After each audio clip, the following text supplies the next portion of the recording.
What secret is Rick and Morty's talking cat hiding?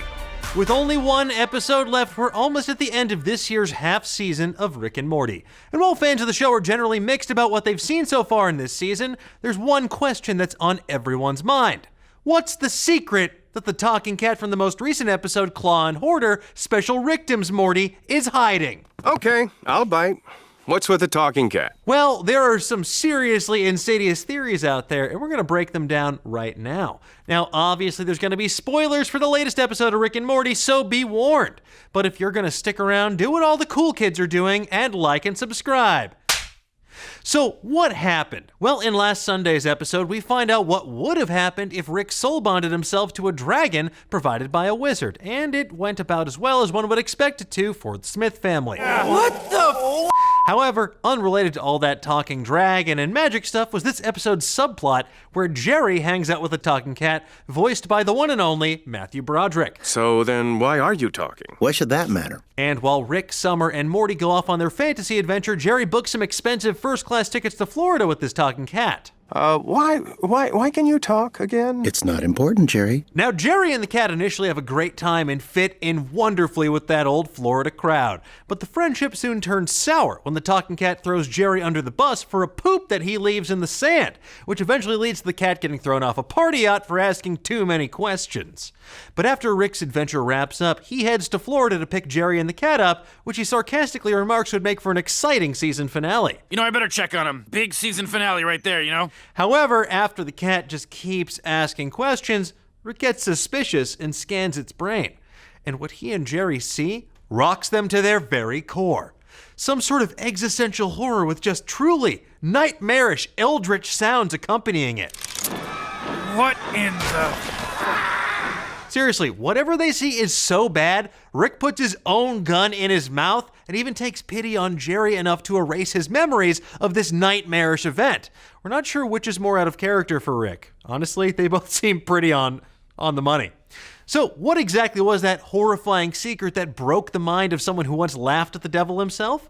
Well, as we mentioned earlier in the episode, this could be something we either learn in the mid-season finale or the season finale sometime next year. And as our colleague of the written word, Michael Walsh, posits on Nerdist.com, this cat could tie into something that's actually been a part of Rick and Morty lore since the very beginning.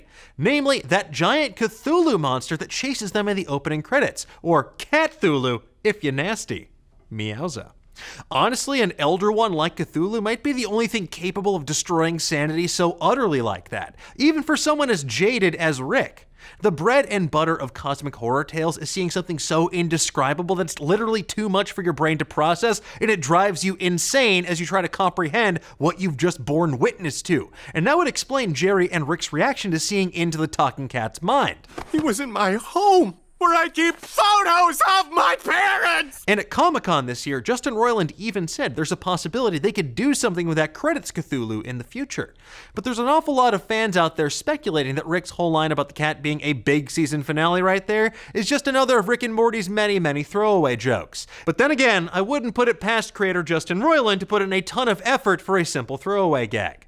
There are others who think that the cat might be a reference to the I'm Sorry John meme that reimagines Garfield as an eldritch horror. Garfield, if you're really keeping up with it. Also, that SpongeBob stuff, pretty nightmarish. All in all, it's important to note that Rick let the cat go at the end of the day, which either means that this cat is somehow a victim that Rick feels sorry for, or the cat is just too powerful for Rick to deal with. Plus, you know, there's just something profoundly upsetting about any living being that just wants to go to Florida of their own free will. Okay, but why Florida? Because they don't ask questions. We'll just have to wait and see if this talking cat comes back in any meaningful way or not. Oh! And that's the end of the Morty Gets a Dragon episode. Even though the show does feature recurring characters and bits, there aren't really many long-term dangling plot threads beyond Evil Morty. However, with the show still having more than 65 episodes left, they might be trying to change that by introducing more long-term plots we can see pay off over time, and we might see the beginning of that here with the talking cat. But tell me, what do you folks think? What's the secret this talking cat's hiding? Is it Cthulhu like we think? And what do you think Rick and Jerry saw when they looked at the cat's brain scan? Let's discuss. Thank you so much for watching. If you enjoyed what you saw, why not give us a like and subscribe? And if you want to get notified every time we go live with a new show or drop a new video, please feel free to mash that little bell. That way you can be up to date on all the latest theories, news, and rumors in the pop culture world.